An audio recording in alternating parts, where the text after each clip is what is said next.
Hi, I'm Sarah, and you are watching SJO Creative, where you can find all things fiber arts related, knitting, crochet, spinning, and more. If you are joining me on this video, you might have a hole in your knitting and need some help, and I'm the gal to help you. So today we're going to be covering those mysterious holes that you're like, where did this come from? How did this happen? I'm going to show you how they come about and how to fix them. And I'm not going to be picking up stitches in this video, but I will make a video very soon on how to pick up stitches. There's just a lot of different stitches to pick up, so I thought I would make that a separate video. If you are not already, please consider subscribing.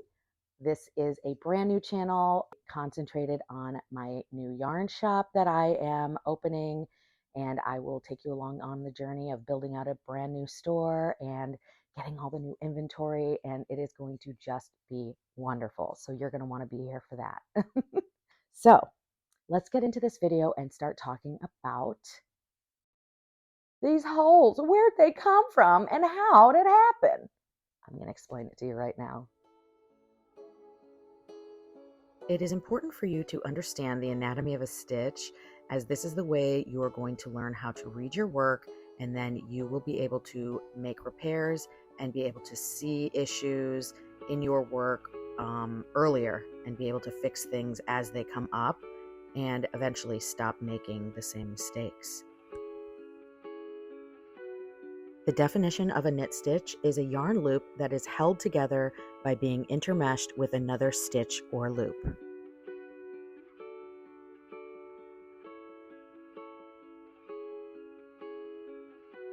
A single stitch consists of a head, 2 legs, and 2 feet. This is one of the most important things you need to know when you're knitting.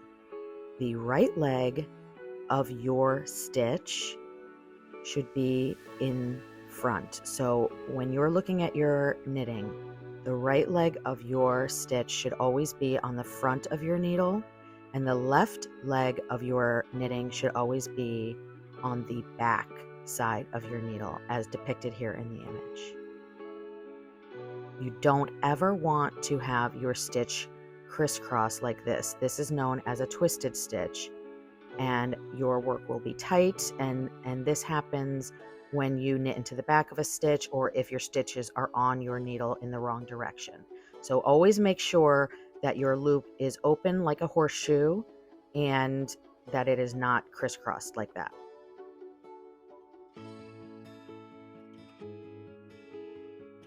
Things are super duper fun when you get to just hang out and knit. What? Oh geez, what was that? Hold on. Hello? Who is this? No, this isn't Domino's. Goodbye. Was I knitting or purling? I just don't know.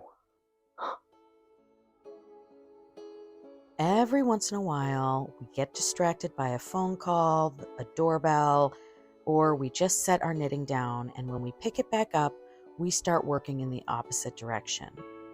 When you begin in the middle of a row, your yarn should be connected to your working needle. And you can see here, it's connected to the left-hand needle, which is not your working needle. So if you start knitting in that direction, you're going to create a hole in your work, and you're also going to create an extra half row on one side of your work. There are a few clues that can tell you whether this is the type of hole you have in your project. The first clue is that you're going to have an extra row, but only on half of your work. So you see the hole there in the center of the work. If I put my extra needle across my work and keep following it up, you can see that the row goes across, and then up there, that row does not go completely across. So that tells me that I have worked an additional half row. I also can see that there's not a stitch dropped, so nothing is coming apart if I pull at my fabric and there's nothing dropped from my work. You can see here there's no dropped stitch. And when you count the stitches, you haven't added a stitch. So count and see, is my stitch count the same? These are the clues that are going to help you decipher if this is the type of hole you have in your knitting. The swatch we're using for this example is garter stitch. And the first thing we're going to do is remove the stitches from our needle. You will need a needle that is a few sizes smaller. So the needle that I've been using to knit this swatch is a size US 7, and I grabbed a size US 4, and that's going to make it easier for me to put the stitches back on the needle because this needle is smaller size, so it's not going to add additional pressure on the stitches and tug things away. Now what I'm going to do is I'm going to rip back until I can see that extra half row that I accidentally knit. Once I find that, I am going to start putting the stitches back onto my needle, and I'm going to use the smaller needle so that there isn't additional pressure on the stitches, which could lead to more issues for me down the line.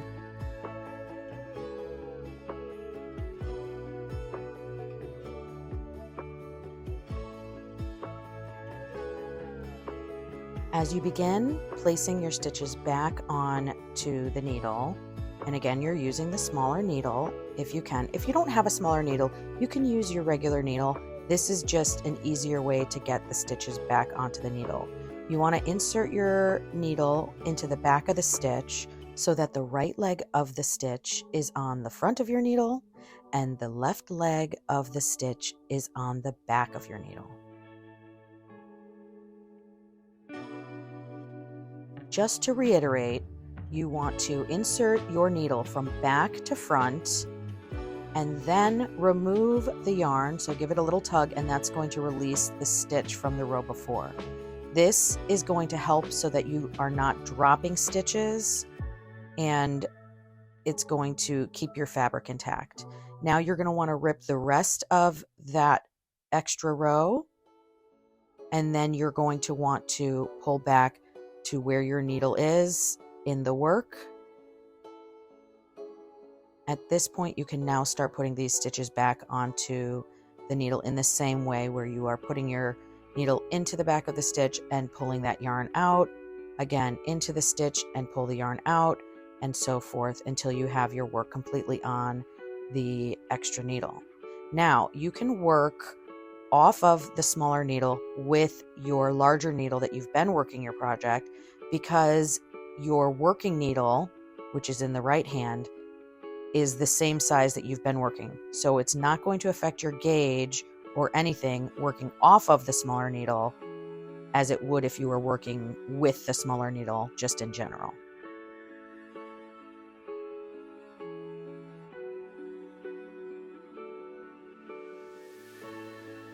The swatch we're using for this example is stockinette.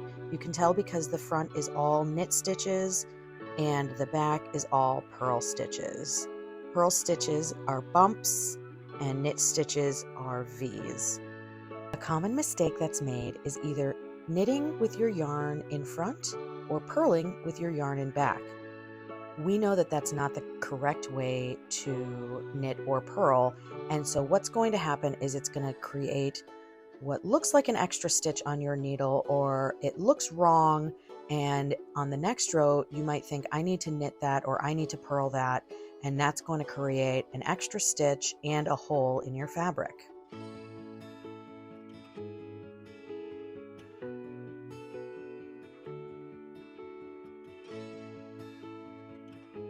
There are a couple things that can give you clues that this might be the reason you have a hole in your fabric. The first thing is that every stitch on your needle will have a column of stitches that go down the line of the fabric, and you should be able to follow each stitch from your needle down that row of stitches, and that hole is not going to have a corresponding row of stitches that can go down. And so that will be one clue that that stitch was created right there. Your stitch count will have increased by at least one stitch, depending on how many times you've done this, but it won't have decreased. If it's decreased, you may have dropped a stitch, and that's not what's happened here. As you are working your next row, you're going to come to the spot where you have what looks like an added stitch or just something kind of funny on your needle. And your instinct is going to tell you, I just need to knit this. But what you really need to do is drop that. So you need to take that and just drop that right off your needle. You can use your other needle if you need help to do that, but it just needs to come off your needle. I know this can be scary, but as long as it's not attached to a column of stitches, you will be fine. And you can just carry on working your project. This area might be a little loose for a couple rows, and that is just because there was a little bit of extra yarn there. However, as long as you haven't worked very far in your project and you caught it right after, like the right next row, you are fine to just drop that extra little bit and carry on working, and it will all even out when you wash and block the piece and as you wear it. Now that we've seen what it looks like when you purl with your yarn in back, let's knit with our yarn in front. When your yarn is in front, your natural instinct should be to purl, but sometimes you are just in the zone and you are knitting and you're not going to realize that your yarn is in front. What that's going to create is a yarn over. Sometimes we want to work yarn overs because that's lace. And if you haven't worked lace yet, that is something we're going to try and do in the future. You're going to want to make holes in your work, but today we don't want a hole in our work, right? So if you knit and do a yarn over accidentally, which is what it is when you knit a stitch with your yarn in front, then you are going to have created an extra stitch and you are going to have a hole in your work. And it looks a little different when you do it with a knit stitch versus when you do it with a purl stitch. You can see here the fabric doesn't look as disrupted as it did when you were purling. You can see that it's a little loose over there. That hole is not really a hole in your fabric. That's just a little looseness from having that extra stitch there. That will disappear. You can even kind of zhuzh it by pulling the stitches around it, and that will make it disappear right away. But you can also just wait and it'll disappear on its own as you work your fabric or when you do your finishing. Now let's get back to this yarn over. So the difference between this knit stitch versus when we did that extra stitch on the purl side is that it's going to really look just like a stitch on your needle.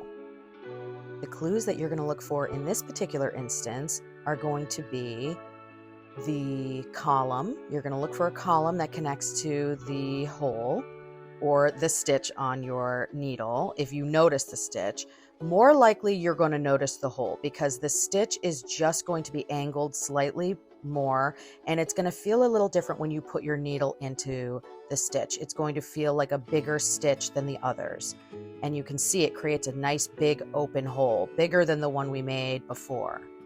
And if you catch it right away, you can unknit and you can just sort of work your way back through the fabric until you reach that stitch that wasn't supposed to be there.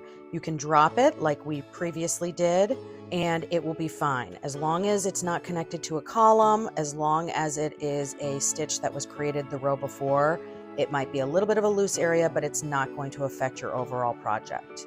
You can see here what a yarn over looks like. It doesn't look like your standard stitch. It's going to be angled and bigger. So you can just carry on after you drop it, purling, knitting, working, whatever pattern you're working. It is going to be a little loose, but it will work itself out as you continue working your project.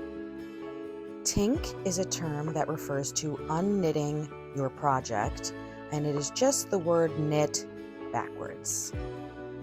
The first thing you need to know about unknitting or tinking is that you are going to be using your left needle as your working needle instead of your right needle. And what you want to do is insert your left hand needle into the front of the stitch underneath the stitch that is on your needle. So there is one stitch right below the stitch on your needle. You want to insert right into the front of that stitch. If you go into the back of the stitch, then your stitch will be twisted. And remember, we want the right leg of the stitch to be on the front of the needle, and we want the left leg of the stitch to be on the back of the needle. If we went into this stitch from behind, then the left leg of the stitch is going to be on the front of our needle, and the right leg will be on the back, and this is going to create a twisted stitch when we work it on the next row. So if this does happen accidentally, you can just remove the stitch from that needle and put it right back on facing the correct direction. No matter what type of stitch you are unknitting, whether it be a knit stitch or a purl stitch, you are going to do the same technique, which is inserting your left needle into the stitch below the stitch on your needle, pulling that off of your right hand needle and removing the loop that was on your right hand needle. Thank you so much for watching. I hope that this video helped you and that you were able to fix your knitting. And don't forget that you can rewind and watch it many times until you can figure it out. I tried to do some slow-mo shots and zooming in really close so you could see how I how I unknit and how I ripped out and put it back on the needle. So hopefully that was helpful to you. And go ahead and subscribe for more helpful videos and more super fun videos of me opening up my shop and getting lots of yummy, fun stash and I guess inventory for the store. But honestly, it's all going to feel like stash to me. Have a great one. Bye.